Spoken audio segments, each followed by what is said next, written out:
الحمد لله رب العالمين، والصلاة والسلام على سيد الأنبياء والمرسلين وعلى آله وأصحابه أجمعين، أما بعد۔ کچھ دعائیں،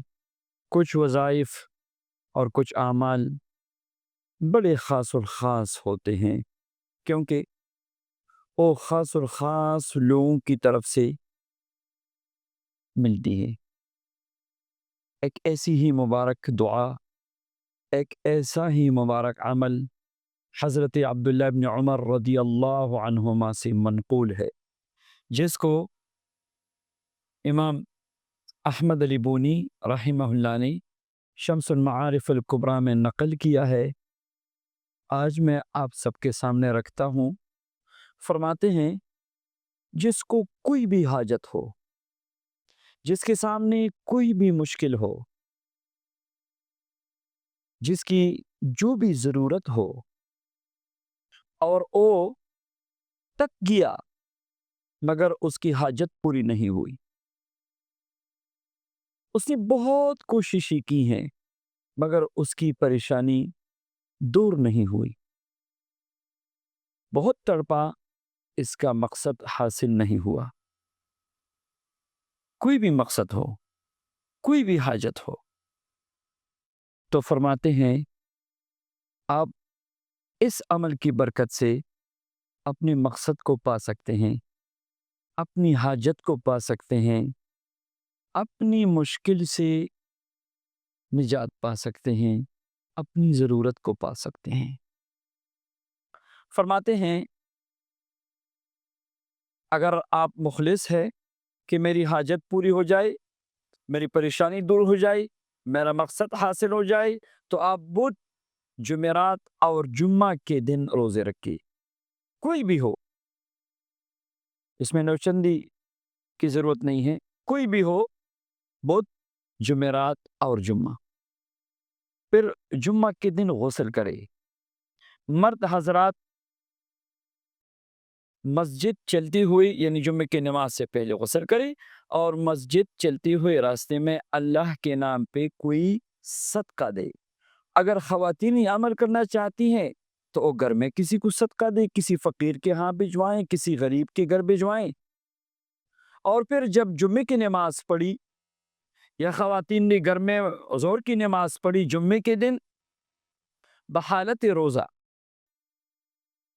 کیونکہ آج بھی آپ کا روزہ ہے، جمعہ کا دن ہے، تو فرماتے ہیں اس دعا کو توجہ کے ساتھ پڑھ لیجئے، درود پاک پڑھ کے، اللہم انی اسألک باسمک العظیم، بسم اللہ الرحمن الرحیم، الذی لا الہ الا ہو، عالم الغیب والشہادہ، هو الرحمن الرحیم، وأسألك باسمك بسم الله الرحمن الرحیم، الذي لا إله إلا هو، الحي القيوم، لا تأخذه سنة ولا نوم،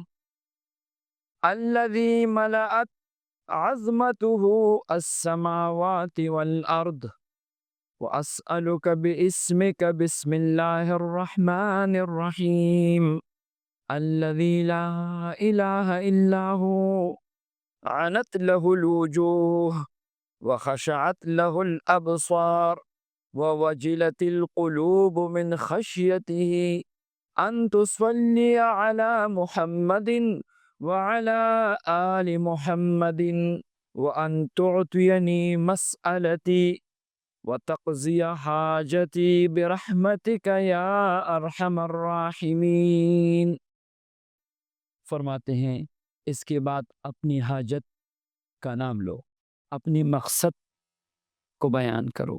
اپنی مشکل کو اللہ کے سامنے بیان کرو، اور دعا کرو کہ یا اللہ یہ حاجت پوری ہو جائے، یہ مقصد مل جائے، یہ مشکل اس سے مجھے نجات عطا فرما دیجئے۔ فرماتے ہیں آپ کی حاجت اسی وقت پوری ہو جائے گی۔ حضرت عبداللہ ابن عمر رضی اللہ عنہما فرماتے ہیں یہ دعا جاہلوں کو نہ سکھاؤ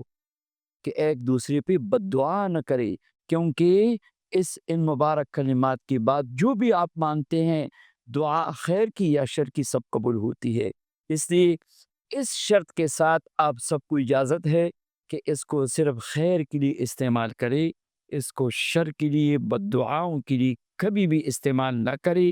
امت کے لیے بد دعا نہ کرے، امت کے لیے خیر کی دعائیں کرے۔ آمین یا رب العالمین۔